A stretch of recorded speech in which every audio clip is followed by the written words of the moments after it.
नमस्कार बंधुरा Devanti blog and कुकिजे सबाइके आरो एकबार स्वागत। आज के आमी बानाबो टमेटो टक झाल चाटनी। एखाने आमी बेश खानिकटा टमेटो चार फाली करे केटे निয়েছি আর আমি সরষে নিয়েছি। এটা ঝাল চাটনি হবে এই কারণে আমি কাঁচা লঙ্কাও নিয়েছি।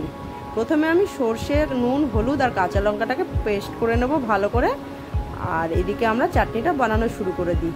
ফ্রাইং প্যান গরম করে এক চামচের মতো তেল দিয়ে তার মধ্যে সরষে আর শুকনো লঙ্কা ফোড়ন দিয়ে ভালো করে নেড়ে নিতে হবে। তারপর টমেটোগুলোকে দিয়ে আবারও নাড়তে হবে। একটু নেড়েই তার মধ্যে সামান্য নুন আর হলুদ দিয়ে ভালো করে মিশিয়ে নিতে হবে। এবার আমি সামান্য জল দেব সিদ্ধ হওয়ার জন্য। এই চাটনিটা শুকনো শুকনো হবে তাই আমি 1-2 চামচের মতো জল দিলাম। আর টমেটোর থেকেও কিছুটা জল বেরিয়ে আসবে। ঢাকা দিয়ে দিলাম, সিদ্ধ হতে থাকো। ততক্ষণ বলি আমার এই রান্নাগুলো যদি ভালো লাগে তাহলে অবশ্যই আমার চ্যানেলটি লাইক করবেন, শেয়ার করবেন এবং সাবস্ক্রাইব করবেন। আর পাশে থাকা বেল আইকনটি প্রেস করবেন নতুন ভিডিও পাওয়ার জন্য। ঢাকনা খুলে দেখলাম বেশ জল বেরিয়ে এসছে অনেকটাই, আর টমেটোটাও সিদ্ধ হয়ে এসছে। এই মতো অবস্থায় আমি সর্ষে বাটা দিয়ে ভালো করে নাড়তে থাকছি যাতে জলটা আরও শুকিয়ে যায়।